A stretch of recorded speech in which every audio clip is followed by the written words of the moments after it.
नमस्कार दोस्तों, स्वागत है आप सभी को ऑल एग्जाम गाइड गुरु के यूट्यूब प्लेटफॉर्म पर। आज हम बात करेंगे 11 अगस्त 2020 के करंट अफेयर के सभी महत्वपूर्ण प्रश्नों की चर्चा करेंगे। तो चलिए दोस्तों, आज का हम शुरू करते हैं। आज का पहला क्वेश्चन है, विश्व आदिवासी दिवस कब मनाया जाता है? वर्ल्ड ट्राइबल डे कब मनाया जाता है? ऑप्शन दिए गए हैं 8 अगस्त, 9 अगस्त, 10 अगस्त और इनमें से कोई नहीं। तो दोस्तों, विश्व आदिवासी दिवस वर्ल्ड ट्राइबल डे मनाया जाता है 9 अगस्त को। 9 अगस्त को प्रतिवर्ष विश्व के स्वदेशी लोगों का दिन, इसे दूसरे नाम से भी जाना जाता है विश्व के स्वदेशी लोगों का दिन, और यह मनाया जाता है दोस्तों वर्ष 1982 से।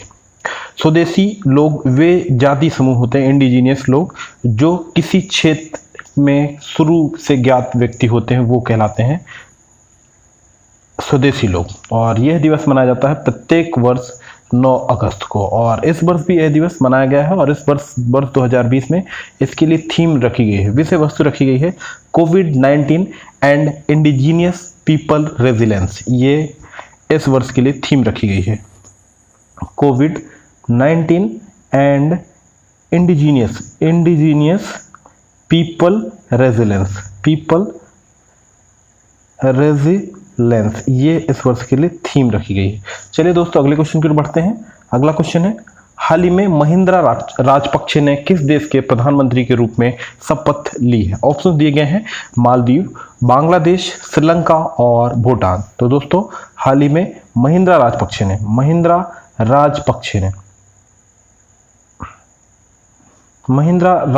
ने श्रीलंका के प्रधानमंत्री के रूप में शपथ ली है, और इन्हें शपथ दिलाई है श्रीलंका के राष्ट्रपति और महिंद्रा राजपक्षे के छोटे भाई गोटबाया राजपक्षे ने। गोटबाया राजपक्षे श्रीलंका के राष्ट्रपति हैं, और उन्होंने शपथ दिलाई है अपने बड़े भाई महिंद्रा राजपक्षे को प्रधानमंत्री के रूप में। दोस्तों, महिंद्रा राजपक्षे वर्ष 2006 से लेकर 2015 तक श्रीलंका के राष्ट्रपति के पद पर भी रह चुके हैं, और महिंद्रा राजपक्षे ने चौथी बार प्रधानमंत्री के रूप में शपथ ग्रहण की है।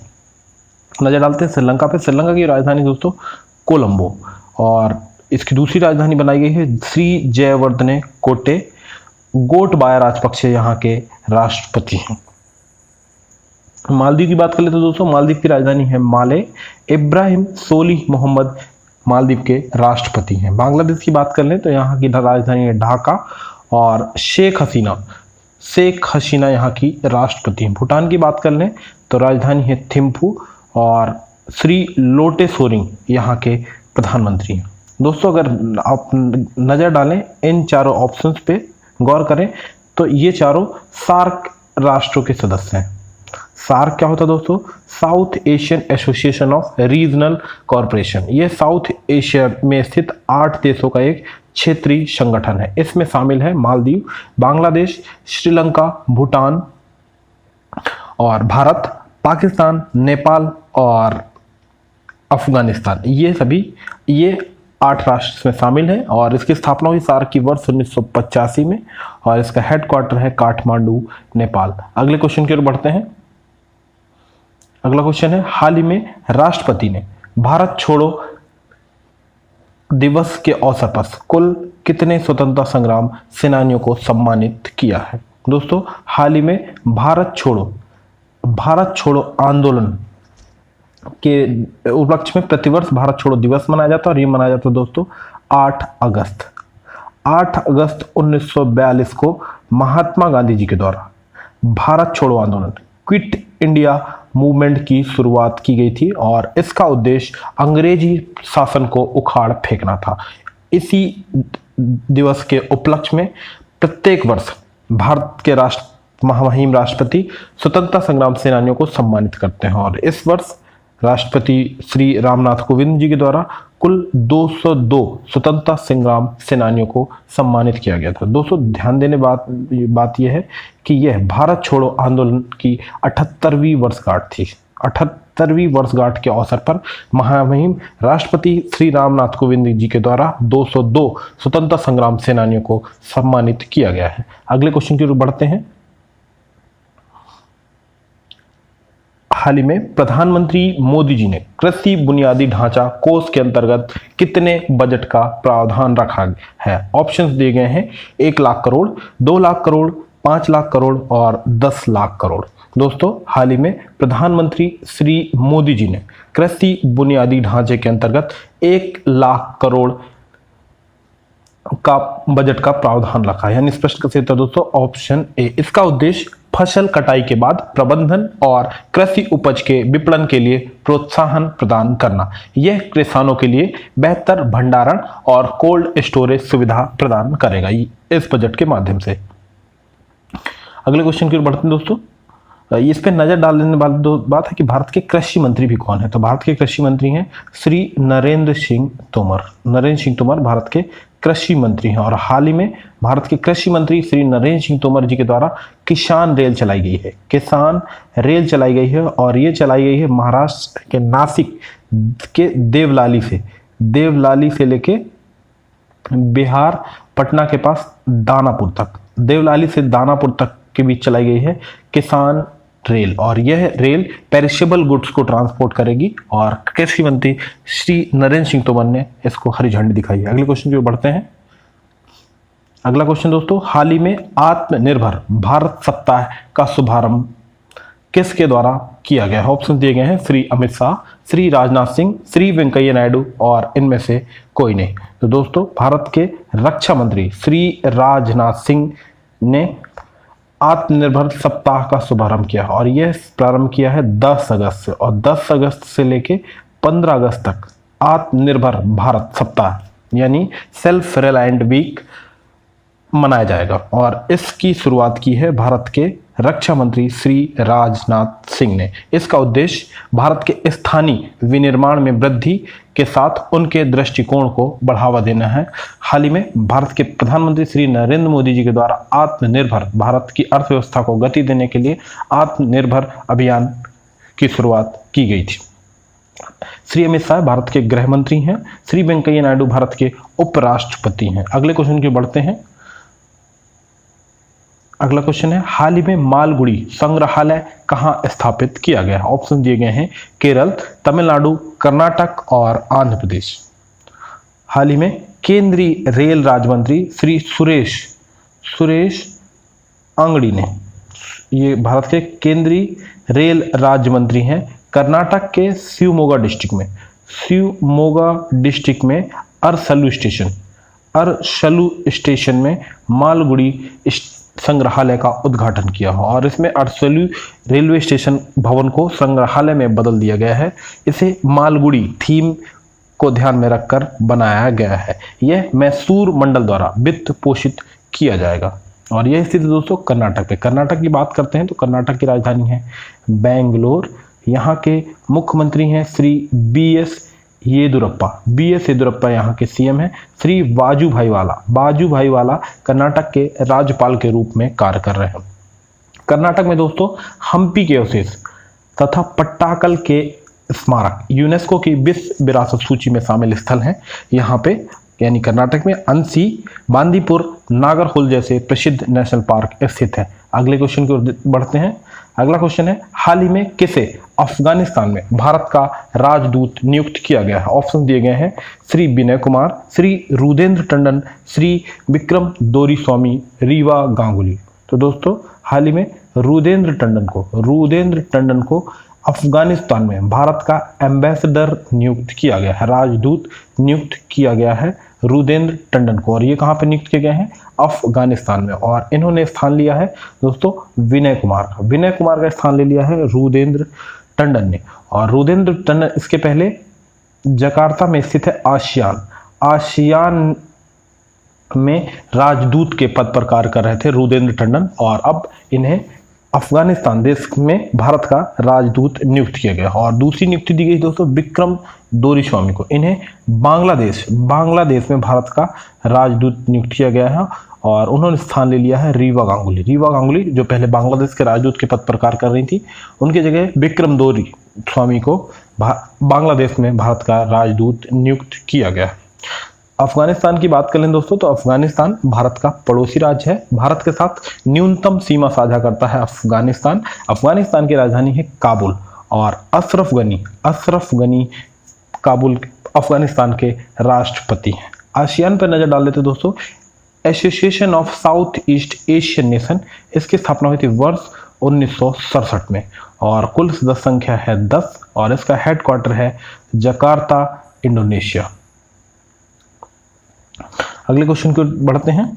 अगला क्वेश्चन है, हाल ही में किसे PNB Punjab national bank housing finance का मैनेजिंग डायरेक्टर और सीईओ चीफ एग्जीक्यूटिव ऑफिसर्स नियुक्त किया गया है? ऑप्शन दिए गए हैं शशिधर जगदीशन, रजनीश कुमार, हरदयाल सिंह और इनमें से कोई नहीं।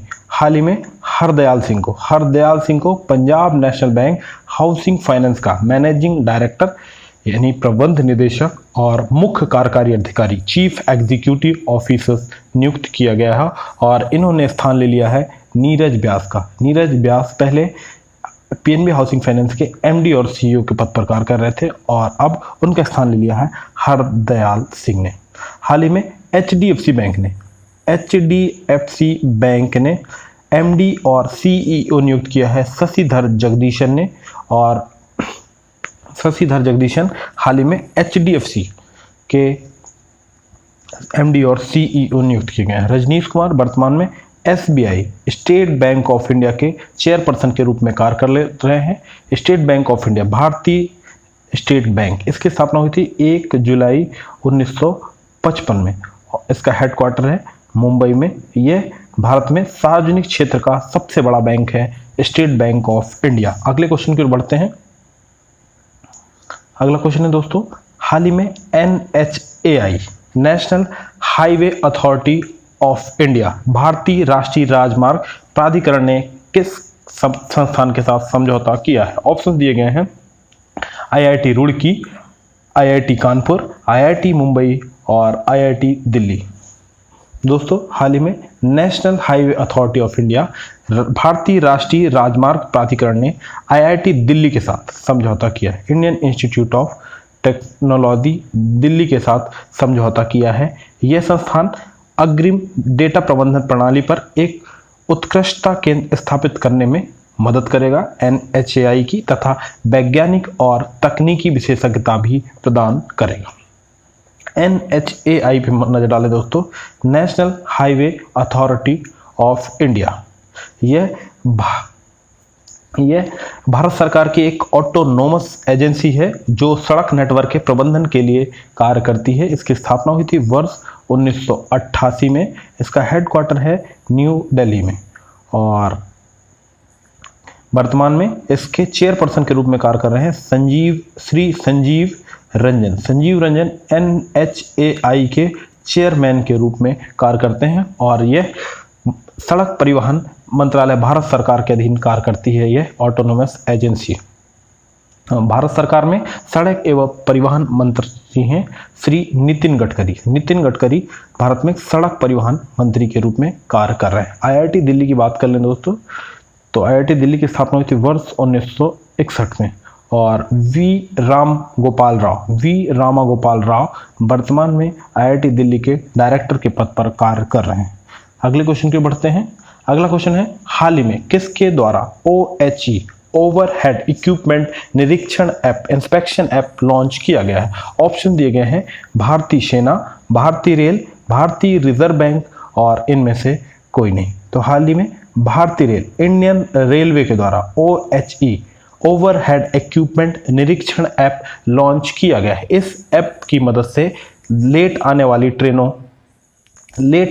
ट्रेनों में सहायता प्रदान की जाएगी। अगले क्वेश्चन की ओर बढ़ते हैं दोस्तों। अगला क्वेश्चन है, नजर डाल लेते हैं दोस्तों भारतीय रेलवे पे। इससे नजर डालते हैं सबसे पहले रेलवे बोर्ड की स्थापना हुई थी दोस्तों वर्ष 1905 में। VK यादव वर्तमान में रेलवे बोर्ड के चेयरमैन के रूप में कार्य कर रहे हैं और वर्तमान में रेलवे मंत्री हैं श्री पीयूष गोयल वर्तमान में रेलवे मंत्री के रूप में कार्य कर रहे हैं। भारतीय सेना के 27वें जनरल नियुक्त किए गए हैं मनोज मुकुंद नरवणे वर्तमान में इंडियन आर्मी के जनरल के रूप में कार्य कर रहे हैं। भारतीय रिजर्व बैंक की बात करें दोस्तों, तो यह भारत का केंद्रीय बैंक है, सेंट्रल बैंक है। इसकी स्थापना हुई थी 1 अप्रैल 1935 को। 1 अप्रैल 1935 को इसकी स्थापना हुई थी और इसका हेडक्वार्टर है मुंबई में। और भारतीय रिजर्व बैंक के 25वें गवर्नर के रूप में कार्य कर रहे हैं शक्तिकांत दास, श्री शक्तिकांत दास। अगले क्वेश्चन पे बढ़ते हैं। अगला क्वेश्चन है दोस्तों, हाल ही में ई ज्ञान मित्र मोबाइल ऐप किस केंद्र शासित प्रदेश ने लॉन्च किया है? ऑप्शन दिए गए हैं दिल्ली, जम्मू कश्मीर, पौंडीचेरी और दादरा नगर हवेली तथा दमन दीव। तो दोस्तों हाल ही में दादरा नगर हवेली तथा दमन दीव के द्वारा ई ज्ञान मित्र मोबाइल ऐप लॉन्च किया गया है। यह ऑनलाइन शिक्षा के लिए, इस केंद्र शासित प्रदेश में ऑनलाइन शिक्षा के लिए यह ऐप लॉन्च किया गया है। दोस्तों हाल ही में भारत सरकार ने एक संविधान संशोधन के द्वारा दमन दीव तथा दादरा नगर हवेली 2 अलग अलग केंद्र शासित प्रदेश से इनका मर्जर कर दिया था और इन दोनों को मिलाकर एक केंद्र शासित राज्य बना दिया गया। और हाल ही में जम्मू कश्मीर राज्य के नए उपराज्यपाल बनाए गए हैं श्री मनोज सिन्हा नए उपराज्यपाल बनाए गए हैं और इन्होंने स्थान ले लिया है श्री गिरीश चंद्र मुर्मू का। और गिरीश चंद्र मुर्मू क्या बना दिए गए हैं दोस्तों? भारत के नए CAG 14th नंबर के कंट्रोलर ऑडिटर जनरल CAG नियुक्त कर दिए गए हैं GC मुर्मू। गौर करें दोस्तों, तो ये जो 3 केंद्र शासित प्रदेश हैं, इन तीनों केंद्र शासित प्रदेश में विधानसभा है और इसके अलावा जितने भी केंद्र शासित प्रदेश हैं उनमें विधानसभा का कोई प्रावधान नहीं है। अगले क्वेश्चन की ओर बढ़ते हैं। अगला क्वेश्चन दोस्तों, भारत का पहला हिम तेंदुआ संरक्षण केंद्र कहां स्थापित किया जाएगा? ऑप्शन दिए गए हैं हिमाचल प्रदेश, उत्तराखंड, सिक्किम और जम्मू कश्मीर। तो दोस्तों भारत का पहला हिम तेंदुआ संरक्षण केंद्र स्थापित किया जाएगा उत्तराखंड के उत्तरकाशी जिले में। उत्तराखंड राज्य के उत्तरकाशी जिले में स्थापित किया जाएगा भारत का पहला हिम तेंदुआ संरक्षण केंद्र। और यह केंद्र UNDP की मदद से, UNDP United Nation Development Programme, संयुक्त राष्ट्र विकास कार्यक्रम की परियोजना है सिक्योर हिमालय परियोजना के अंतर्गत हिम तेंदुआ संरक्षण केंद्र स्थापित किया जाएगा उत्तराखंड राज्य के उत्तरकाशी जिले में, जिसका उद्देश्य हिमालय पारिस्थितिक तंत्र को ठीक करना तथा तेंदुए का संरक्षण करना है। उत्तराखंड की बात कर लें दोस्तों, उत्तराखंड की राजधानी है देहरादून और हाल ही में उत्तराखंड राज्य सरकार ने उत्तराखंड की ग्रीष्मकालीन राजधानी घोषित की है गैरसैंण को। गैरसैंण उत्तराखंड राज्य की ग्रीष्मकालीन राजधानी है। उत्तराखंड के CM है श्री त्रिवेंद्र सिंह रावत। श्रीमती बेबी रानी मौर्य उत्तराखंड की राज्यपाल के रूप में कार्य कर रहे हैं। उत्तराखंड में राजाजी नेशनल पार्क, फूलों की घाटी, नंदा देवी जैसे प्रसिद्ध नेशनल पार्क स्थित है। अगले क्वेश्चन की ओर बढ़ते हैं।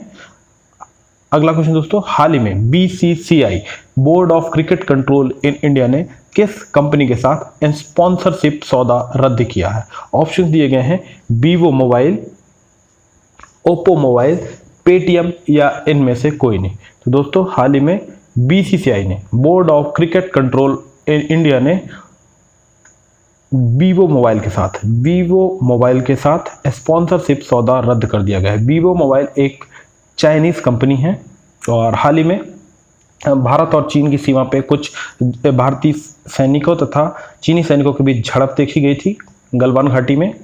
उसी के मद्देनजर BCCI ने Vivo मोबाइल ऐप के अनुबंध को खत्म कर दिया है और ये IPL जो होने वाले हैं, IPL 2020 के मद्देनजर इसको यह स्पॉन्सरशिप सौदा रद्द किया गया है। दोस्तों IPL इंडियन प्रीमियर लीग 2020 का आयोजन कहाँ पे किया जाएगा?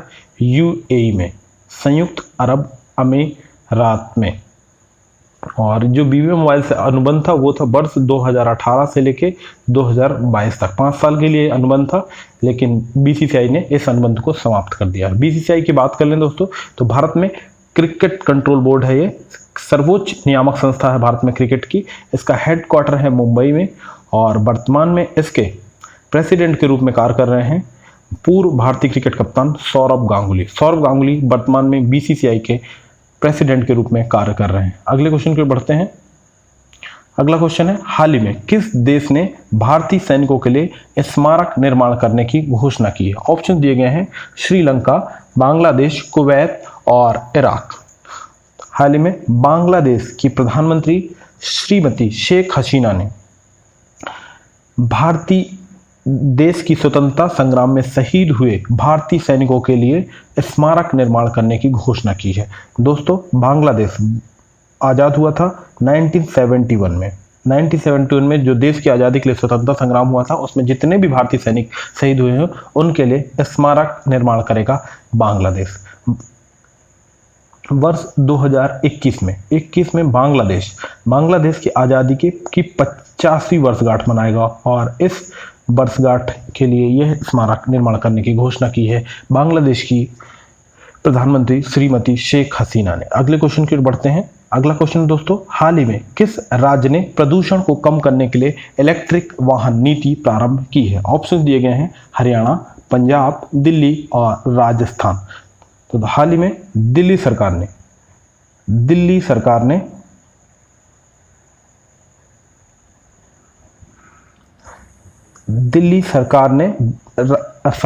ने अर्थव्यवस्था को मजबूत करने तथा प्रदूषण को कम करने के उद्देश्य इलेक्ट्रिक वाहन नीति प्रारंभ की है। इस नीति के तहत सरकार इलेक्ट्रिक कारों के प्रचलन को प्रोत्साहन देगी। दोस्तों, दिल्ली को 69वें 69th कॉन्स्टिट्यूशन अमेंडमेंट के द्वारा एनसीटी नेशनल कैपिटल टेरिटरी राष्ट्रीय राजधानी क्षेत्र घोषित किया गया है और दिल्ली में हाल ही में लगातार तीसरी बार मुख्यमंत्री चुने गए हैं अरविंद केजरीवाल। यहाँ के मुख्यमंत्री अरविंद केजरीवाल और लगातार तीसरी बार दिल्ली के मुख्यमंत्री चुने गए हैं श्री अनिल बैजल दिल्ली के उप राज्यपाल के रूप में कार्य कर रहे हैं। दोस्तों, आज का वीडियो आपको कैसा लगा? कमेंट बॉक्स पर जाकर अपने अमूल्य सुझाव अवश्य दें। यदि आपने चैनल को अभी तक सब्सक्राइब नहीं किया तो चैनल को शीघ्र सब्सक्राइब कर लें तथा आने वाले समस्त वीडियो से अपडेट रहने के लिए बेल आइकन को दबाएं। धन्यवाद।